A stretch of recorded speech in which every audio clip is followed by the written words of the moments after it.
Hi friends, അമ്മ മനസ്സിൻ്റെ ഇന്നത്തെ എപ്പിസോഡിലേക്ക് എല്ലാവർക്കും സ്വാഗതം. ചാനൽ ആദ്യമായിട്ട് കാണുന്നവരാണെങ്കിൽ ഒന്ന് സബ്സ്ക്രൈബ് ചെയ്തിട്ട് ലൈക്ക് ചെയ്യണേ. അപ്പോൾ മേഘ ദേഷ്യത്തോടെയാണ് വന്നിരിക്കുന്നത്. എന്തു തന്നെയാലും ഈ വീട്ടിൽ കയറിയ തീരുള്ളൂ എന്നുള്ള ഉറച്ച തീരുമാനത്തിലാണ്. മാത്രമല്ല പോലീസിനെയും വക്കീലിനെയും ഒക്കെ കൊണ്ടാണ് വന്നിരിക്കുന്നത്. അതുകൊണ്ട് തന്നെ അവൾ അകത്ത് കയറാൻ ശ്രമിക്കുന്ന ടൈമിൽ മഹേന്ദ്രൻ പറയുന്നുണ്ട്, നിന്നോട് പറഞ്ഞില്ലേ ഈ വീട്ടിനകത്ത് നിനക്ക് കയറാൻ പറ്റില്ല എന്ന്. അപ്പോൾ മേഘ മുത്തശ്ശനോടാണ് പറയുന്നത്, മുത്തശ്ശ നിങ്ങളുടെ മകനെ പറഞ്ഞ് മനസ്സിലാക്ക്. പ്രശ്നം ഉണ്ടാക്കാതെ നിൽക്കുകയാണെങ്കിൽ ഈ വീട്ടിൽ കഴിയാൻ പറ, അല്ലെങ്കിൽ ഈ വീട്ടിൽ നിന്ന് ഇറങ്ങി പോവാൻ പറ. മഹേന്ദ്രനോട് മേഘ അങ്ങനെ സംസാരിക്കുന്നത് കേട്ട സമയത്ത് എല്ലാവരും ഷോക്കാവുന്നുണ്ട്.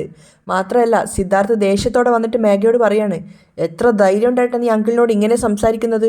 അത് പറഞ്ഞത് മേഘയുടെ കവിളിൽ നോക്കി ഒന്ന് പൊട്ടിച്ചു കൊടുക്കുകയാണ് സിദ്ധാർത്ഥ്. കുറേ നേരമായി ഞാനും ക്ഷമിക്കുന്നു. അപ്പോൾ എല്ലാവരും സിധുവിനെ തടയുകയാണ്. സിധു വേണ്ട. മുത്തശ്ശനും പറയുന്നുണ്ട്, സിധു നീ ഇവിടെ അനങ്ങാതെ നിൽക്ക്. അല്ല മുത്തശ്ശ, അവൾ പറയുന്നത് കേട്ടില്ലേ. അഹങ്കാരി.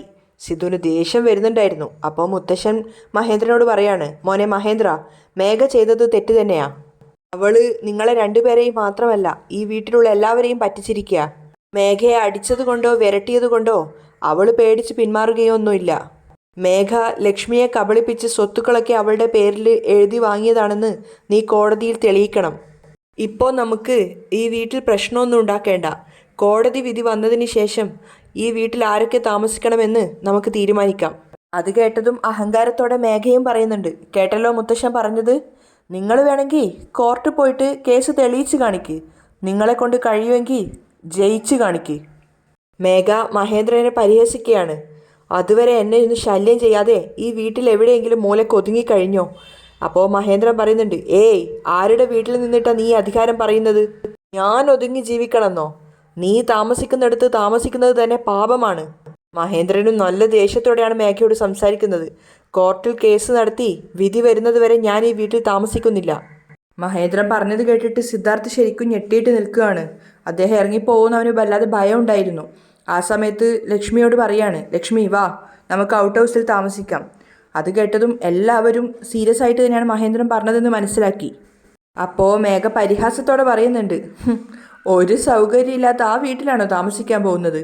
എന്നെ അനുസരിച്ച് ഇവിടെ താമസിക്കാൻ പറ്റുമെങ്കിൽ താമസിക്ക്, ഇല്ലെങ്കിൽ നിങ്ങളുടെ ഇഷ്ടം പോലെ ചെയ്തോളൂ. അതിനുശേഷം തിരിഞ്ഞു നിന്നിട്ട് ജാനകിയോട് ചോദിക്കുകയാണ്, അമ്മായി നിങ്ങൾ എൻ്റെ കൂടെ താമസിക്കുന്നോ അതോ ചേട്ടൻ മഹേന്ദ്രൻ്റെ കൂടെ പോകുന്നോ? അപ്പോൾ ജാനകി പറയുന്നുണ്ട്, ചേട്ടൻ്റെ കൂടെ പോവാൻ എനിക്ക് താല്പര്യമില്ല മേഘ, ഞാനിവിടെ നിൻ്റെ കൂടെ തന്നെ കഴിഞ്ഞോളാം. അത് കേട്ടതും മഹേന്ദ്രൻ ശരിക്കും തോറ്റതുപോലെ തോന്നുവാണ്. ജാനകി അങ്ങനെ പറയുന്നവരാരും കരുതിയിട്ടുണ്ടായിരുന്നില്ല, പ്രത്യേകിച്ച് സിദ്ധാർത്ഥും മഹേന്ദ്രനും. അപ്പോൾ മേഘ ഒന്നുകൂടെ പരിഹാസത്തോടെ വാസുവിനോട് ചോദിക്കുകയാണ്, അമ്മാവ നിങ്ങളോ? അപ്പോൾ വാസുവും പറയുന്നുണ്ട്, അതേ മോളെ, ഞാനിവിടെ നിൻ്റെ കൂടെ കഴിഞ്ഞോളാം. ആരതി നീയോ? അപ്പോൾ ആരതിയും പറയുന്നുണ്ട്, അമ്മയും അച്ഛനും ഇവിടെയല്ലേ, ഞാനും ഇവിടെ നിന്നോളാം. അപ്പോൾ മേഘ മഹേന്ദ്രനോട് പറയാണ്, കണ്ടില്ലേ, എല്ലാവരും എൻ്റെ കൂടെ നിൽക്കാനാണ് ആഗ്രഹിക്കുന്നത്. നിങ്ങൾക്ക് താല്പര്യമില്ലെങ്കിൽ നിങ്ങൾ പോയിക്കോ. അത് കേട്ടതും മഹേന്ദ്രനും ലക്ഷ്മിയുടെയും കണ്ണ് നിറയാണ്. അപ്പോൾ സിദ്ധു പറയുന്നുണ്ട്, മേഘ നീ ഒരുപാട് ഓവർ ആവുന്നുണ്ട്, ഇതിനൊരു അവസാനം ഉണ്ടാവും, ഓർത്തോ. അപ്പോൾ പോലീസുകാർ പറയുന്നുണ്ട്, ഞാനൊന്ന് പറയട്ടെ, നിയമപ്രകാരം ഇവർക്ക് ഈ വീട്ടിൽ കഴിയാനുള്ള എല്ലാ അവകാശവും ഉണ്ട്. നിങ്ങൾ അതിന് തടസ്സം നിൽക്കുവാണെങ്കിൽ എനിക്ക് നിങ്ങളുടെ മേൽ ആക്ഷൻ എടുക്കേണ്ടി വരും. അതുകൊണ്ട് ദയവ് ചെയ്ത് നിങ്ങൾ കോർപ്പറേറ്റ് ചെയ്യണം. എന്നിട്ട് മേഘയോടായിട്ട് പറയാണ്, മേഘ ഞങ്ങൾ ഇറങ്ങുന്നു. ഇനിയും വേറെന്തെങ്കിലും പ്രശ്നം ഉണ്ടാക്കുകയാണെങ്കിൽ ഞങ്ങളെ വിളിച്ചാൽ മതി. Thank you inspector, thanks for coming. മേഘയും നന്ദി പറയാണ്. അപ്പോൾ പോലീസുകാരും വക്കീലൊക്കെ അവിടുത്തെ പോകുന്നുണ്ട്. അതിനുശേഷം മേഘ മഹേന്ദ്രനെ നോക്കി പുച്ഛത്തോടെ ഒന്ന് ചിരിച്ചിട്ട് അവളുടെ ബാഗും എടുത്തിട്ട് അകത്തേക്ക് പോവാണ്. ആ സമയത്ത് മുത്തശ്ശി മഹേന്ദ്രനോട് പറയുന്നുണ്ട്, മഹേന്ദ്ര ഞാൻ പറയുന്നത് കൊണ്ടൊന്നും തോന്നരുത്, മേഘ ചെറിയ കുട്ടിയല്ലേ, നിങ്ങൾ രണ്ടുപേരും അവളെ അനുസരിച്ച് ഈ വീട്ടിൽ തന്നെ കഴിയണം. അപ്പോൾ മഹേന്ദ്രൻ ദേഷ്യത്തോടെ പറയാണ്, അനുസരിച്ച് കഴിയണമെന്നോ? മേഘയെ ഈ വീട്ടിൽ നിന്നും പുറത്താക്കിയിട്ടേ ഞാനിനി ഈ വീട്ടിലേക്ക് വരൂ. ലക്ഷ്മി വല്ലാത്ത കുറ്റബോധത്തോടെ നിൽക്കുകയാണ്. എല്ലാവരുടെ മുഖത്തും സങ്കടം ഉണ്ടായിരുന്നു. മാത്രമല്ല മുത്തശ്ശൻ പറയുന്നുണ്ട്, ഈ ദുർവിധിയൊക്കെ കാണാനാണോ ദൈവം എനിക്കിങ്ങനെ ആയുസ് നീട്ടിത്തരുന്നത്. അത് കേട്ട സമയത്ത് മഹേന്ദ്രൻ അദ്ദേഹത്തെ ആശ്വസിപ്പിക്കുന്നുണ്ട്, അച്ഛാ ഞാൻ ഒരുപാട് ദൂരത്തോട്ടേക്കൊന്നുമല്ല പോകുന്നത്, നമ്മുടെ ചന്ദ്രിക താമസിച്ചിട്ടില്ലേ അവിടേക്കാണ് പോകുന്നത്. അച്ഛൻ എന്നെ ഓർത്ത് വിഷമിക്കേണ്ട. സിദ്ധാർത്ഥ്, അച്ഛനെ നീ നോക്കണം. അപ്പോൾ സിദ്ധു പറയുന്നുണ്ട്, അങ്കിളെ ഞാനും മുത്തശ്ശനും ഇതിന് ഇവിടെ നിൽക്കുന്നത്, ഞങ്ങളും നിങ്ങളുടെ കൂടെ വരാം. അപ്പോൾ മഹേന്ദ്രൻ തടയുകയാണ്, വേണ്ട സിദ്ധാർത്ഥ്, നീ ഇവിടെ തന്നെ നിന്ന് മുത്തശ്ശനെ നന്നായി നോക്ക്. എന്നിട്ട് ലക്ഷ്മിയോട് പറയുന്നുണ്ട്, ലക്ഷ്മി നമ്മുടെ സാധനങ്ങളൊക്കെ എടുക്ക്. എന്നിട്ട് മഹേന്ദ്രൻ അവിടെ ഉമ്മറത്തിരിക്കുകയാണ്. അദ്ദേഹത്തിന് വല്ലാത്ത സങ്കടവും നിരാശയൊക്കെ തോന്നുന്നുണ്ടായിരുന്നു. ആ സമയത്ത് മുത്തശ്ശനും തളർന്നിട്ട് അവിടെ സോഫയിൽ ഇരിക്കുന്നുണ്ട്. പക്ഷേ മുത്തശ്ശി അതൊന്നും വകവെക്കാതെ മേഘയുടെ ബാഗൊക്കെ എടുത്ത് അകത്തേക്ക് പോവാണ്. ആരതിയും അവർക്കൊപ്പം ഉണ്ടായിരുന്നു. വാസുവും ജാനകിയും സിദ്ധാർത്ഥും മുത്തശ്ശനും മാത്രമായി അവിടെ മഹേന്ദ്രനൊപ്പം. അപ്പോൾ മുത്തശ്ശൻ കരയാണ്, പൊട്ടി പൊട്ടി കരയുന്നുണ്ട്. അപ്പോൾ സിദ്ധു പറയുന്നുണ്ട്, മുത്തശ്ശ, ചെറിയ കുട്ടികളെപ്പോലെ ഇങ്ങനെ കരയല്ലേ, ഇനിയും എത്ര കാലം അവളിങ്ങനെ അഹങ്കരിക്കും, നമുക്ക് കാണാലോ. അദ്ദേഹത്തിനെ സിദ്ധു ആശ്വസിപ്പിക്കുന്നുണ്ടായിരുന്നു. പക്ഷെ അതൊന്നും ആരുടെയും മനസ്സിനെ തണുപ്പിക്കാൻ മാത്രമുള്ളതായിരുന്നില്ല. അതേസമയം ചന്ദ്രികയുടെ വീട്ടിലാണെങ്കിൽ മലറിനെ കാണാത്ത സങ്കടത്തിൽ എല്ലായിടത്തും തിരഞ്ഞതിന് ശേഷം പൊട്ടി പൊട്ടി കരഞ്ഞിട്ട് വീട്ടിലിരിക്കുകയാണ് ചന്ദ്രിക. അപ്പോഴേക്കും ചന്ദ്രികയുടെ അടുത്തേക്ക് ആ ഒരു ഗുണ്ടയുടെ ആൾക്കാർ വന്നിട്ടുണ്ടായിരുന്നു. അപ്പോൾ ആ ഡ്രൈവർ വന്നിട്ട് പറയുന്നുണ്ട്, ചന്ദ്രികയെ, നിന്നെ എൻ്റെ മുതലാളി കൂട്ടിക്കൊണ്ട് ചെല്ലാൻ പറഞ്ഞിട്ടുണ്ട്. ചന്ദ്രിക കണ്ണീര് തുടച്ചുകൊണ്ട് പറയുന്നുണ്ട്, എനിക്ക് വരാൻ പറ്റില്ല. അപ്പോൾ അയാളും പറയാണ്, വന്നില്ലെങ്കിൽ നിന്റെ മോളെ മുംബൈയിലേക്ക് പറഞ്ഞു വിടും, അത് വേണോ? അത് കേട്ടതും ചന്ദ്രിക ഭയന്നിട്ട് വേഗം എഴുന്നേക്കുകയാണ്. അപ്പോൾ ആ ഡ്രൈവർ പറയുന്നുണ്ട്, മര്യാദയ്ക്ക് വണ്ടിയിൽ വന്ന് കയറാൻ നോക്ക്. മുതലാളി പറയുന്നത് കേട്ട് ജീവിച്ചാ നിനക്കും നിന്റെ മോൾക്കും നന്നായിട്ട് ജീവിക്കാം. ഇല്ലെങ്കിൽ അറിയാലോ. അയാൾ ഭീഷണിപ്പെടുത്തുകയാണ്. ചന്ദ്രിക ഭയന്നിട്ട് അയാളുടെ കൂടെ പോയിട്ട് അയാളുടെ കൂടെ വണ്ടിയിൽ കയറുന്നുണ്ട്. അങ്ങനെ ചന്ദ്രികയും കൂട്ടിയിട്ട് ആ മുതലാളിയുടെ അടുത്തേക്കാണ് അയാൾ പോയിക്കൊണ്ടിരിക്കുന്നത്. അതേസമയം ചന്ദ്രികയുടെ ആ ഒരു വീട്ടിലെത്തിയിട്ടുണ്ടായിരുന്നു ലക്ഷ്മിയും മഹേന്ദ്രനും. താൻ കാരണം സംഭവിച്ച ആ ഒരു ദുർവിധി ഓർത്തിട്ട് ലക്ഷ്മി ദൈവത്തിൻ്റെ മുന്നിൽ നിന്നും മാപ്പപേക്ഷിച്ച് കരയുകയാണ്. ആ സമയത്തൊക്കെ മഹേന്ദ്രൻ ചന്ദ്രികയുടെ വീട്ടിലുള്ള ആ ഒരു കട്ടിലിൽ ഇരിക്കുകയായിരുന്നു. അപ്പോൾ പ്രാർത്ഥനയ്ക്ക് ശേഷം ലക്ഷ്മി വന്നിട്ട് മഹേന്ദ്രൻ്റെ കാൽക്കൽ എടുത്തിട്ട് ഇരിക്കുന്നുണ്ട്. കരഞ്ഞുകൊണ്ട് അവർ പറയാണ്, ഏട്ടൻ ഇങ്ങനെ കാണുമ്പോൾ എനിക്ക് വല്ലാത്ത സങ്കടവും കുറ്റബോധവും തോന്നുന്നു. ഇതിനെല്ലാം കാരണം ഞാനാ ഏട്ടാ. ഞാൻ മേഘയ്ക്ക് സ്വത്തുക്കളൊന്നും എഴുതി കൊടുത്തില്ലായിരുന്നുവെങ്കിൽ ഇങ്ങനൊരവസ്ഥ നമുക്ക് വരില്ലായിരുന്നു. അച്ഛനും അമ്മയും ഇല്ലാത്തൊരു കുട്ടി, അവളുടെ മനസ്സ് തകരാൻ പാടില്ല എന്ന് കരുതിയിട്ടാ ഞാൻ അവളുടെ പങ്ക് അവൾക്ക് എഴുതി കൊടുത്തത്. പക്ഷേ അവൾ എന്നെ ഇങ്ങനെ ചതിക്കുമെന്ന് ഞാൻ സ്വപ്നത്തിൽ പോലും വിചാരിച്ചില്ല. ലക്ഷ്മി പൊട്ടി പൊട്ടി കരയാണ്. അതിനൊന്നിനും മഹേന്ദ്രൻ ഒന്നിനു പോലും ഉത്തരം പറയുന്നുണ്ടായിരുന്നില്ല. ലക്ഷ്മി കരഞ്ഞുകൊണ്ട് പറയുന്നുണ്ട്, അന്തസ്സോടെ ജീവിച്ച ഏട്ടനെ ഈ ഒരു അവസ്ഥയിൽ കൊണ്ട് എത്തിച്ചല്ലോ, എനിക്ക് നല്ല കുറ്റബോധമുണ്ട് ഏട്ടാ. ലക്ഷ്മി കരയുന്നത് കണ്ടപ്പോൾ മഹേന്ദ്രന് സങ്കടമാവുകയാണ്. അദ്ദേഹം പറയുന്നുണ്ട്, ഇതിലെന്തിനാ കുറ്റബോധം? ജീവിതത്തിൽ സന്തോഷവും സങ്കടവും ഒക്കെ ഇങ്ങനെ മാറി മാറി വരും. നീ ഒന്നുകൊണ്ടും വിഷമിക്കാതെ. മേഘ നമ്മളോട് ചെയ്ത ദ്രോഹത്തിന് ശരിയായ ശിക്ഷ അവൾ അനുഭവിക്കും. ലക്ഷ്മി കരഞ്ഞുകൊണ്ടിരിക്കുകയാണ്. അപ്പോൾ മഹേന്ദ്രൻ പറയുന്നുണ്ട്, മേഘ ഇങ്ങനെയൊക്കെ ചെയ്യുന്നുണ്ടെങ്കിൽ ഇതിന് പിന്നിൽ മറ്റാരോ ഉണ്ടോ എന്ന് എനിക്ക് സംശയം തോന്നുന്നു. ചന്ദ്രികയാണ് നമ്മുടെ മകളെങ്കിൽ പിന്നെ മേഘ ആരുടെ കുട്ടിയായിരിക്കും? എന്തിനായിരിക്കും ചന്ദ്രികയെ നമ്മളിൽ നിന്നും അകറ്റി മേഘയെ നമ്മുടെ മകളാക്കി വളർത്തിയത്? ഇതിന് പിന്നിൽ എന്തോ നിഗൂഢതയുണ്ടെന്ന് ഞാൻ വിശ്വസിക്കുന്നു. ആരോ ഇത് കരുതിക്കൂട്ടി ചെയ്തതാ. നമ്മുടെ കുഞ്ഞ് നമുക്കൊപ്പം വളരാതിരിക്കാൻ വേണ്ടി ആരോ മനഃപൂർവ്വം ചെയ്തൊരു കാര്യമാണിത്. മഹേന്ദ്രൻ പറഞ്ഞപ്പോഴാണ് അതിലുള്ള ഓരോ പൊരുളുകളും ലക്ഷ്മിക്ക് മനസ്സിലാവുന്നത്. അപ്പോൾ മഹേന്ദ്രൻ പറയുന്നുണ്ട്, മേഘയുടെ യഥാർത്ഥ അച്ഛനെയും അമ്മയും കണ്ടുപിടിച്ച ചന്ദ്രികയെ എന്തിനാണ് നമ്മളിൽ നിന്നും അകറ്റിയതെന്നുള്ള സത്യം നമുക്ക് മനസ്സിലാക്കാൻ സാധിക്കും. അപ്പോൾ ലക്ഷ്മിയും പറയുകയാണ്, അതേ ഏട്ടാ, ആദ്യം തന്നെ മേഘയുടെ യഥാർത്ഥ അച്ഛനും അമ്മയും ആരാണെന്നുള്ള സത്യം നമ്മൾ കണ്ടുപിടിക്കണം. അപ്പോഴേ ഇതൊക്കെ എന്തുദ്ദേശത്തിലാണ് ഇങ്ങനെയൊക്കെ ചെയ്തതെന്ന് നമുക്ക് മനസ്സിലാവുള്ളൂ. അവർ രണ്ടുപേരും അവസാനം അങ്ങനെയൊരു തീരുമാനത്തിലാണ് എത്തിച്ചേർന്നിട്ടുള്ളത്.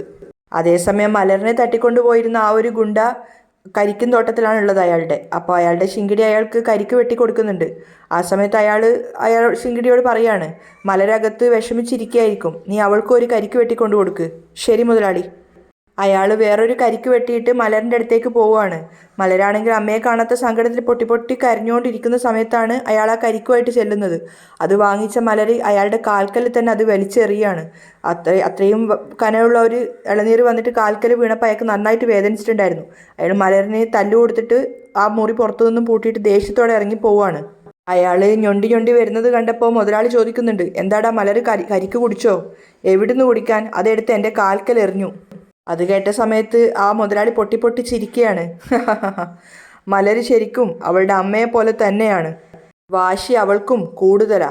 അവൾ അത്ര പെട്ടെന്നൊന്നും ആരോടും ഇണങ്ങില്ല. അപ്പോഴേക്കും ചന്ദ്രികയും കൊണ്ട് ആ ഡ്രൈവർ അവിടെ എത്തിയിട്ടുണ്ടായിരുന്നു. ചന്ദ്രികയെ കണ്ട സമയത്ത് ആ ഒരു മുതലാളിയുടെ മനസ്സിൽ ഭയങ്കര സന്തോഷം നിറയാണ്. അപ്പോൾ ചന്ദ്രിക ദേഷ്യത്തോടെ വന്നിട്ട് അയാളോട് ചോദിക്കുന്നുണ്ട്, എൻ്റെ മോൾ എവിടെയാ? നിന്റെ മോൾ ഇവിടെ സേഫായിട്ടുണ്ട്, അവളെക്കുറിച്ച് ഓർത്ത് നീ പേടിക്കേണ്ട. എന്നിട്ട് അയാൾ തൻ്റെ ശിങ്കിടിയോട് പറയാണ്, ഡാ, എന്താ ഈ നോക്കിക്കൊണ്ട് നിൽക്കുന്നേ? ചന്ദ്രികയ്ക്ക് ഒരു കരിക്ക് കൊടുക്ക്. അത് കേട്ട സമയത്ത് അയാൾ ചന്ദ്രികയ്ക്ക് ഒരു കരിക്ക് വെട്ടി കൊടുക്കുകയാണ്. ചന്ദ്രിക ദേഷ്യത്തോടെ അയാളെ നോക്കുന്നുണ്ട്. അപ്പോൾ മുതലാളി പറയാണ്, ചന്ദ്രികയെ ആ കരിക്ക് വാങ്ങി കുടിക്ക്. അപ്പോൾ ചന്ദ്രിക അയാളോടും ദേഷ്യത്തോടെയാണ് സംസാരിക്കുന്നത്. മര്യാദയ്ക്ക് എൻ്റെ മോളെ തിരിച്ചു തന്നോ? നിന്റെ മോളെ നിനക്ക് തന്നെ തരാം, നീ ആദ്യം ആ കരിക്ക് വാങ്ങി കുടിക്ക്. ഇത്രയും ദൂരം യാത്ര ചെയ്ത് വന്നതല്ലേ, അതിൻ്റെ ക്ഷീണം ഉണ്ടാവില്ലേ? അതുകൊണ്ട് നീ ആദ്യം ആ കരിക്ക് കുടിക്ക്. അപ്പോൾ ചന്ദ്രിക അയാളോട് പറയുന്നുണ്ട്, മറ്റെന്തും ഞാൻ ക്ഷമിക്കും, പക്ഷെ എൻ്റെ കുഞ്ഞിനെ കടത്തിക്കൊണ്ട് വന്നത് മാത്രം ഞാൻ ക്ഷമിക്കില്ല. മര്യാദയ്ക്ക് എൻ്റെ കുഞ്ഞിനെ എനിക്ക് കാണിച്ചതാ. അപ്പോൾ മുതലാളിയും പറയുന്നുണ്ട്, നീ ആ കരിക്ക് കുടിച്ചാലേ നിന്റെ കുഞ്ഞിനെ നിനക്ക് കാണിച്ചു തരുള്ളൂ. അയാൾ തിരിച്ച് ചന്ദ്രികയെ പരിഹസിക്കുകയാണ്. ഇതെങ്ങനെയുണ്ട്? എന്നിട്ട് തൻ്റെ ശിങ്കിടിയോട് പറയുന്നുണ്ട്, ആ കരിക്ക് അവൾക്ക് കൊടുക്കടാ. ചന്ദ്രിക ദേഷ്യത്തോടെ ആ കരിക്ക് വാങ്ങിയിട്ട് അയാളുടെ മറ്റേ കാലിന് നേരെ എറിയാണ്. അപ്പോൾ അയാൾ വേദന കൊണ്ട് പൊളയുന്നുണ്ട്. അപ്പോൾ മുതലാളി കളിയാക്കുകയാണ്, എന്താടാ മോൾ ഒരു കാലിന് എറിഞ്ഞു, അവളുടെ അമ്മ മറ്റേ കാലിനും എറിഞ്ഞോ? രണ്ട് കാലും പോയി. അയാൾ കരഞ്ഞുകൊണ്ട് പറയാണ്. അപ്പോൾ മുതലാളി ചന്ദ്രികയോട് പറയുന്നുണ്ട്, ചന്ദ്രികേ വാ വാ, നീ വന്നിട്ട് ഇവിടെ എൻ്റെ അടുത്ത് കട്ടിലായിട്ടിരിക്ക്. വാ ചന്ദ്രികയെ, അയാൾ കൊഞ്ചിക്കൊണ്ട് പറയാണ്. അപ്പോൾ ചന്ദ്രിക ദേഷ്യത്തോടെ പറയുന്നുണ്ട്, ഏയ് എന്നെപ്പറ്റി നിങ്ങൾക്ക് നന്നായിട്ട് അറിയാം. ഞാൻ അരിവാൾ കയ്യിലെടുത്താ ഒറ്റയ്ക്ക് നിന്ന് നിങ്ങളെല്ലാവരെയും ഞാൻ വെട്ടും.